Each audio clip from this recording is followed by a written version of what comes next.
Bravo, Sirine, ça va? Moyen. Pourquoi moyen? Non? T'es pas contente de toi? Bon, alors on va se tourner vers le président du jury. Est-ce que tu as fait... Attends, excuse-moi, pas le micro en avant, sinon ça va recette. Est-ce que tu as fait beaucoup de sept? Non, j'en ai fait qu'une. Voilà. Aujourd'hui? Ça c'était la deuxième ou c'était la première? C'est la deuxième. C'est la deuxième.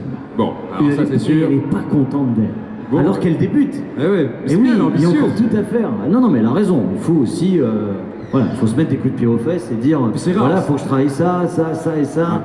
Ouais, mais est-ce que tu as pris du plaisir? Pas sûr, pas trop.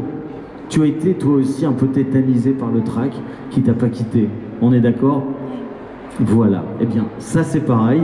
Il faut le travailler. Ça se travaille. Parce que tu as un joli brin de voix. Et comme tu étais très traqueuse et très timide, on l'a pas forcément super bien entendu. Si jamais tu as la chance d'être qualifié pour samedi, tu me fais la promesse de te lâcher. Parce qu'en fait, tu joues pas ta ville. Tu as aucune raison d'être traqueuse. Tu dois juste venir prendre du plaisir et nous le montrer. Voilà, tout simplement. Donc c'est simple, tu me le promets, si tu viens samedi, tu te lâches. D'accord. Ça marche. Je suis témoin de cette promesse, Patrice. Écoute, Merci beaucoup, merci beaucoup. Et nous avons plein de témoins. Sirine, merci beaucoup. On peut l'applaudir bien fort. On peut l'applaudir. Et je crois que Patrice...